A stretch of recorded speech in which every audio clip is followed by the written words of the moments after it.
Howdy, friends. We are live to talk about what just happened. Yeah, Pedro's here. He's pretty cool. We'll let him introduce himself. Howdy, everyone. I'm Pedro Luna. I am the Spanish play-by-play guy for Texas A&M football. So I am excited to be here with Shelby and Sydney. Thanks for having me.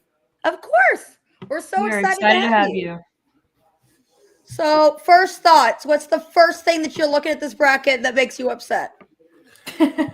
For me, the first one, they were talking a lot about Alabama should be in because of they played in the championship. They shouldn't be punished. And then Duke played a great game last night. I watched it. They fought hard. They came back and they almost lost it. They won the champion of their conference. Yet JMU makes it instead of them. So that one, to me, if they're going to make a big deal out of Alabama being in because they played in the championship conference and Duke being the champion of their conference, in my mind, they should have come in, regardless of whether or not they're 7-5. I see that. That would be unprecedented, though, to put a 7-5 team in. Oh, absolutely. Yet, why? If not, then why do we do conference championship games, right? It's true. You know who would throw a bitch fit if 7-5 Duke gets in? Oh, I know. Down about 90 miles southeast of A&M. A little bit over there. Southwest, I should say. I don't know. I don't know directions. I just know I don't go there. Let's see. Yeah, I'm shocked that Alabama's in and Notre Dame's not. But okay, sure. I'm surprised Georgia didn't move up over Ohio since Georgia won the championship. Again, if they're playing, let's have champions up there. Yeah, Ohio played a tough game against Indiana. Georgia kicked Alabama's butt. I think they should have moved up. And they avenged their early season loss, which is a big deal. Right, exactly. I don't know. Yeah, I mean, I get it that I'm assuming that their reasoning for that will be that Ohio State took their first loss in the conference championship, but I still don't think Ohio State's a better football team. Yeah, well, and Indiana, I honestly, I hadn't watched much Big Ten football, and my reference point was Penn State almost beating Indiana, and in my mind, they hadn't really played anybody, for that matter. Ohio State also, right? They struggled a little bit with Michigan, but they got that monkey off their back. I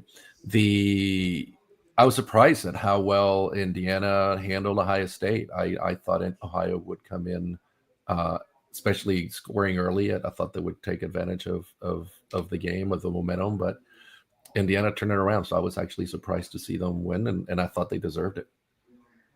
I don't know what to make of Indiana because I was not expecting them at all. Well, and that's Indiana is really the poster child of NIL, right? They got a new coach a couple of years ago, and they brought in all the coaching staff, all the players. So they basically rebuilt it, right? Last year, Ohio State was the same way. They were a big NIL team.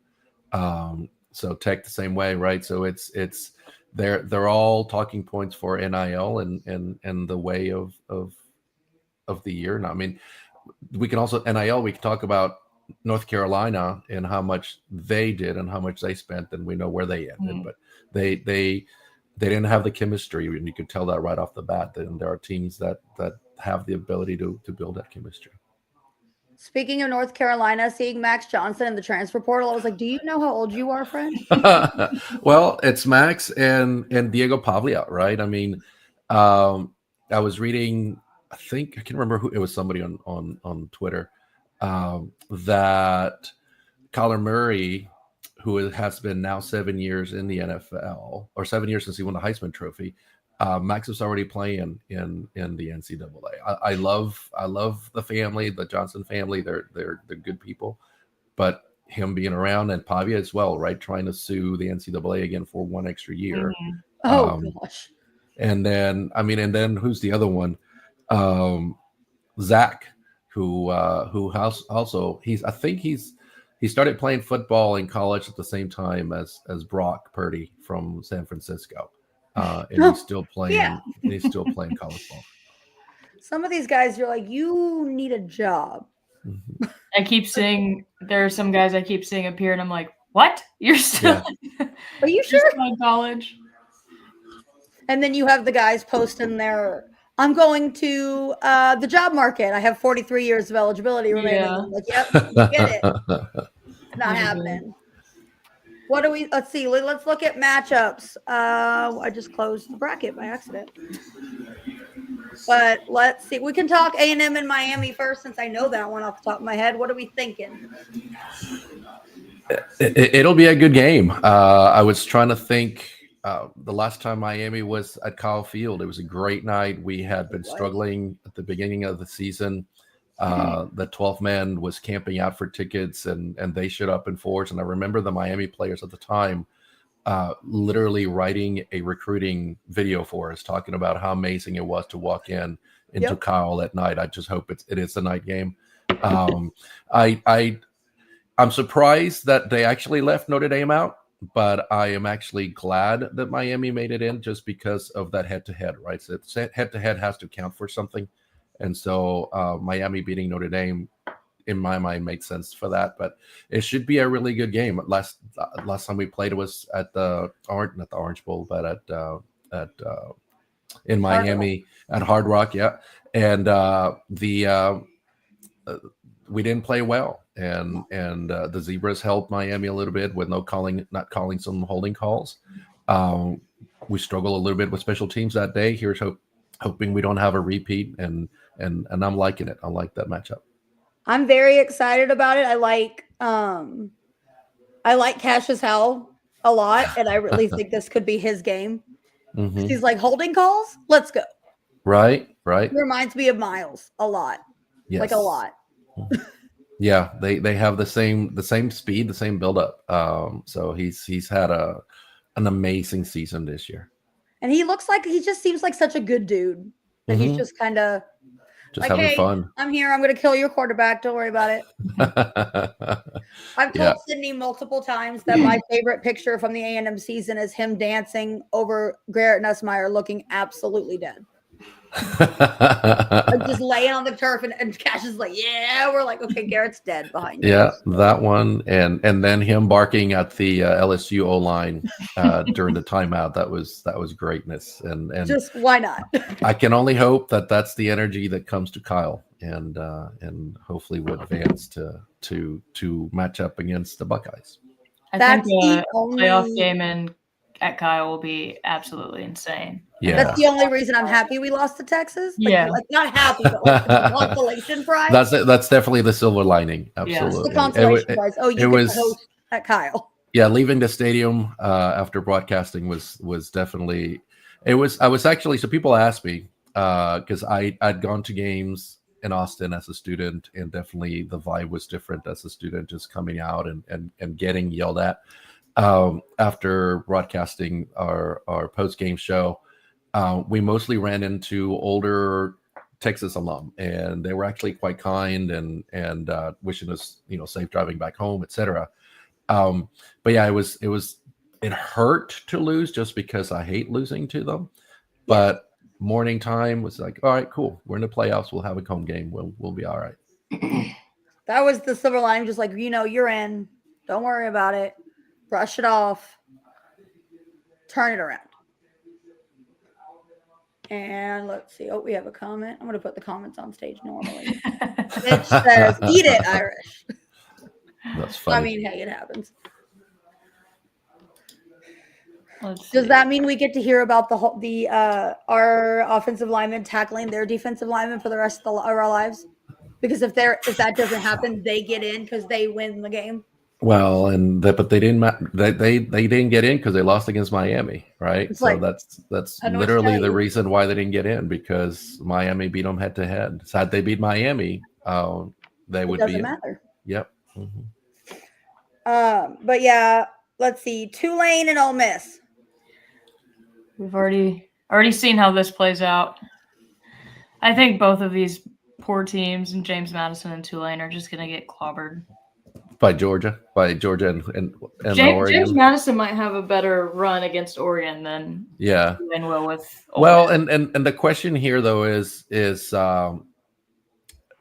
how does the Ole Miss team bounce back, right? I mean, are they carrying that anger that they had at being betrayed by their head coach, and showing the world like, we don't need him, we're going to do this on our own? And granted, they have 2 weeks to get everything set up. Tulane is sneaky. They've had a good run. They surprised USC a couple years ago at the Cotton Bowl. I like the matchup. I think the fact that Ole Miss has new staff in place kind of evens it up a little bit. But I think you're right, Cindy. I think Ole Miss should be able to handle them. I'm with you. I do think it's really interesting how their team is going to respond. Like, are people taking Lane's side, and are they kind of separate, or are they all together? Like, hey, let's show the world like we don't need him. Yeah, I know from a fan perspective. From a fan perspective, I know they're ready to just take run through walls for the new staff. Right. So it'll be a lively stadium there for sure in Oxford. I mean, from a fan perspective, it brings you back to Schloss and A&M baseball. Like, you get, when that crap happens, the new staff gets the entire fan base backing. Yeah, absolutely. Like, we don't like him, so we're going to take whoever you put in, let's go for it. Of course, our thing was, Jace and all them said, oh, we like Mike. And we're like, okay, cool. Yeah, but no, I think the players are happy with the staff that's in place right now, which is good. It'll be it'll be a test for the staff, right? Because I wouldn't mess around much with it, right? The play calling and everything that got you here, I think you should stick to it somewhat. And we'll see. Also, quickly to Mitch, I don't care that you want a shot at Carson Beck. It's not happening. Not letting it happen. Not letting it happen. Yeah, Carson, he was disappointing. At the beginning of the season, I was like, all right, well, Miami hired a gunslinger, right? Somebody who has the pedigree, who's got the experience, who's got the leadership. And then you see him starting to struggle, and you see him almost like a brat. And that rather than as a good leader saying, hey, it's on me, I threw those picks, he starts yelling at his team, at his receivers, and he doesn't want to have anything to do with responsibility for it. I was quite disappointed with Carlson on that one. And yes, I get it that Uga wants to get a hold of him, but hopefully it'll be us instead. If we have any choice in the matter. Yes, exactly. I am most excited outside of the A&M game about Alabama and Oklahoma and Norman. Yeah. They did that on purpose. Yeah, and it's interesting though, because you had heard through the weeks like, oh, they're not going to let matchups happen, yada yada yada. Well, here we are, right on the first round. This one for me is intriguing because Oklahoma has been a team of almost two faces. They sometimes they just kick butt, sometimes they just go, are we playing today? You want to play? No. Okay. Yeah, exactly. And so in Alabama, while they didn't look good at all against Georgia, I mean, Ty, at the beginning of the year, that was one of Ty's problems, the fact that he struggled at away games. I was surprised when he won in Athens against Georgia, and at the time, obviously, Alabama was Georgia's daddy. But how he played yesterday at a neutral site is how I had seen him play earlier in the season at away games. So we'll see how he settles in at Norman. I expect Alabama to bounce back, but I also expect OU's fans to get in his head.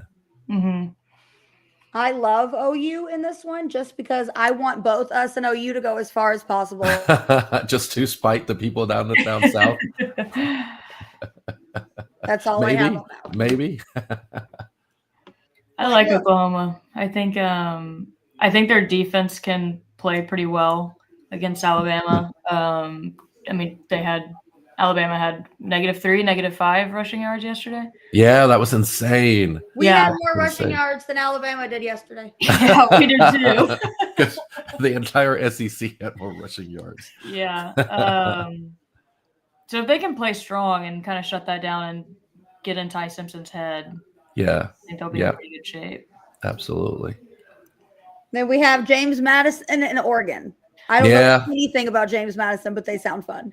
I think Oregon should be below both Texas A&M and Ole Miss, but yeah, I don't disagree. I don't know how I don't know how we fell 3 spots, right? But it's at Oregon, but they got the easy path, right? JMU. So JMU, if I remember correctly, that's where Indiana's head coach came from, and so he started to turn that program around. And obviously, they lost a lot of players when and the coaching staff when it went to Indiana. This one, they lost critical games, obviously, but I think Oregon will have an easy path on this one. They got the easiest one. Yeah, I think they will too. They can't give us an easy path. That would be too nice. Of course not. That'd be too easy. That would just be having to give us credit for what we do, and that we can't do. Can't do that. Let's see. Out of the top 4 seeds, who is most likely to lose in the second round, and why is it Tech? Well, and that goes back to the whole Big 12 thing, right? They have good teams. The one test that Tech faced was against ASU, and they ended up losing it. Oregon historically has done really well in the playoffs, except when they played Ohio State last year. So I expect Oregon obviously to win against JMU, and then I think Tech would have the toughest path there for sure. Yeah, I agree with that. I also think a matchup, which I don't think is going to happen, but if Alabama were to make it and play Indiana, I think that would be a really interesting matchup. That would be interesting. I think Alabama would have a better chance at Indiana. I don't know that I would put Oklahoma over Indiana, which is funny, right? Because we expect Oklahoma to win. Yeah, we have the Crimson Tide glasses on, just like the committee. Right. Well, because we've been trained in the SEC, right? Right. To just bow down to the King Alabama. I mean, it's taken Kalen DeBoer what 2-3 years to tear everything apart that Nick Saban built. Yeah, and that was the thing, right? Is funny how after that opening season loss against Florida State, everybody was getting ready to run them out of town. And so it's now here, everybody's on board. Now, had they lost the Iron Bowl, I don't know if they would have, I don't know how the fan base would have reacted to DeBoer, but I think right now they're pretty happy with them. The fact that, they're in the playoffs, and we'll see how they go. I'm curious if my athletic director is about to call Reese Davis the wrong name again, make a 6'7" joke again, not answer any questions again, and how he's going to make the country laugh at him again. I mean, Arkansas does a pretty good job at making us laugh at them on their own. So. Yeah. It's funny because everybody did not like the Baylor AD. And then it's like, oh, well, now we got somebody from the SEC. Oh, it's Arkansas. Worse. It's Arkansas. I'm still mad we don't get Arkansas every year as a permanent opponent. I know, as opposed to either LSU or Missouri. That just doesn't make sense to me. My little sister, Missouri altogether. My little sister, who does not football, you met her, Lauren, does not football. She went on a tirade of, I don't even like Missouri. It's like getting excited to go to the dentist. No one likes this. And it was like, okay. That's funny. It's like, well, honey, it's not a choice. It's true though. No one wants to play Missouri, not because they're scary, but because it's not fun. Yeah, it's there. Although and obviously their program's been around for a long time, just not something that showcases a lot of them. I think they gave us Missouri because we brought them with us. Probably. Like, this is your problem now. Indeed. I don't know. Let's see. Who has the best shot to win the title? Let's see. Oh, I want to say A&M, but I can't because that's right. So the easiest path to get to the title is definitely Indiana, I think. Who's got the best shot? I'm gonna go on a limb and say Kirby. I think Georgia will have probably the best shot just because they've been there before. And they know this. They know this. Yeah, and they know how to take advantage of it. I historically we've always struggled with Ohio State. I think it was the second Cotton Bowl I went to as a student was Ohio State against A&M, and they just killed us, and I hated it. So we've always struggled with them. So I think for sure for my liking, Georgia probably has the easiest path. And look at that, we made Mitch all day happy with that. Yes. He's one of our resident Georgia fans. He loves everything about Georgia. I tell you though, I would love a shot at Georgia, just a shot. Texas, same, if anything. Same. I mean, it's doable, right? I mean, and that's another thing of losing to Texas that I take as a silver lining. The players got to feel what it's like to lose a game. They lost it against our arch rival, against somebody we despise, and they didn't play their best game, so they got it out of the way. And so now they have that sour taste of losing like that. So my hope is that they're using that as motivation for the game in 2 weeks, and then the next game hopefully against Ohio State, so that they can take that in and be able to showcase what they can do. Because to this date, we have not played a perfect game. We've had a perfect half, but we always either struggle at the beginning, struggle in the second half. I'm still waiting for the Aggies to play that perfect game offensively and defensively. Mitch has decided that I had to break my ankle for A&M to do well. But now that I'm in the blue and the cast, the fine print is that the season is over. And I'm like, no, go away. See. Well, we need to that boot needs to have some maroon and A&M logo stickers on it to exercise those demons. If we have to sell our soul to the devil like 2019 LSU, I really don't care. I don't care. I'll wear my national champion t-shirt. We can be 0-12 the next year. I do not care. It's fine. I would take 1-11 with the win at the end of the season. Oh, see, that makes it even better because you're 0-11 and we still beat you. Mm-hmm. Yeah. That's what we want. But yeah, I would love a shot at Georgia just because Texas has not beat them. And they're like, well, you haven't played Georgia, so therefore you're not even good. And I'm like, I want to play Georgia and beat Georgia and be like, so you said it's hard? Right. So I'm seeing tweets flash by. Billy Lucci was saying that if we beat Miami, we get to play Ohio State at the Cotton Bowl. That would be amazing. Yes. Mm-hmm. That would be really cool. That would be really cool. Texas A&M would absolutely have the advantage in my mind there. Yeah. Tickets will be insane for sure. My happy butt will watch on the couch. I would be reaching out immediately to the Cotton Bowl media reps just to make sure I have my normal Jerry World booth. He's like, look, I'm important. Can I come? I will speak Spanish. They take really good care of us there. The staff, they give us the Cowboy Spanish radio broadcast booth, and it's pretty spacious. It's really, really nice. Actually, quick little anecdote, since we have Sydney from Arkansas here. This was, I think it was last year, or maybe it was the year before. We're broadcasting, and there's always a security guard right at the entrance of the radio booths. Mm-hmm. Somehow, some way, during one of the breaks, I look over and there's this kid with Arkansas gear on with nachos and a beer. and it's like, hey, you guys want some? And I'm like, what the hell? So I literally am texting our guys who are standing right behind me. It's like, what the hell are you guys doing? Because they let them in. They go, we thought it was a friend of yours. I said, from Arkansas at the A&M game? No, I don't think so. So, they walk them out and stuff.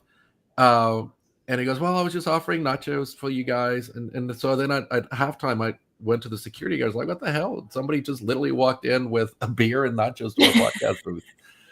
It was crazy. That is hilarious. Pedro, I do remember seeing you in the press box before the game at Arkansas this season.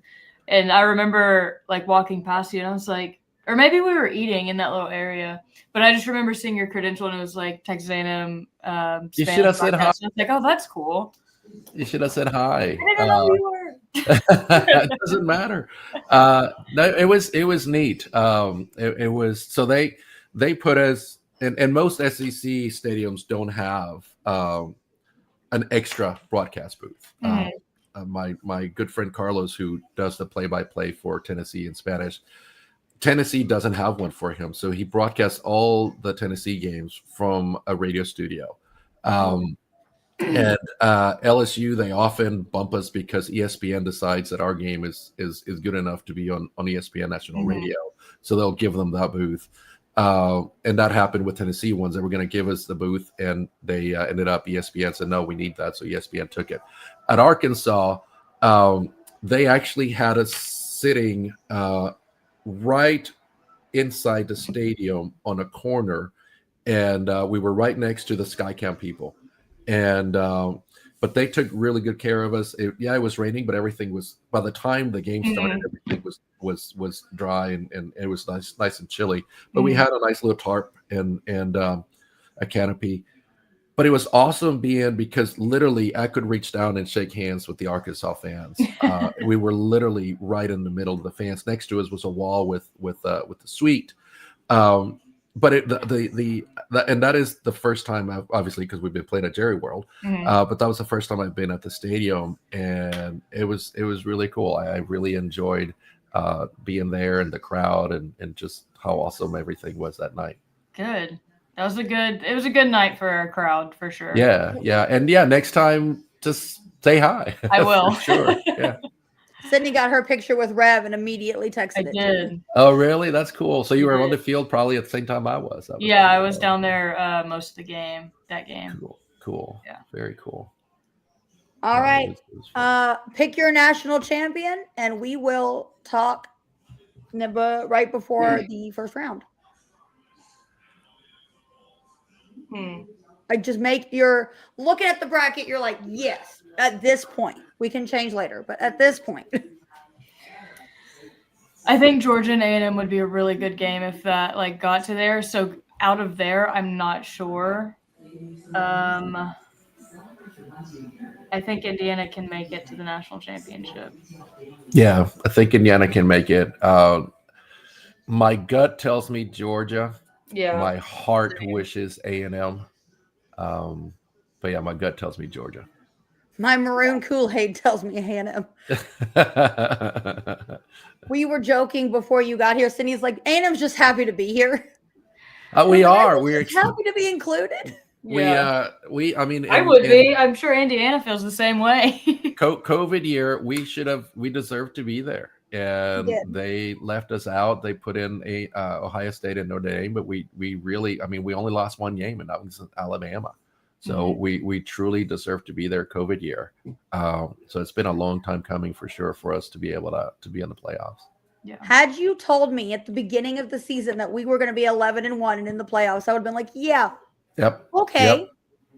Sure. I had gone, so I do a show down in Mexico, and I had struggling against Notre Dame, against LSU, and against TU. So I figured we may have 3 losses in the season. 11-1, it's all bonus right now. And literally emptying Death Valley. Yeah. To where our guys are chanting the LSU yells. Ruben's quote from the Pulse is my favorite one of the year. He's like, I like playing at opposing stadiums because I like to see the defeat in the other fans' eyes. And then he went on to say, well, except at LSU because they left. Yeah, we couldn't see I them. was like, Ruben, I love you. You win. He's a good dude.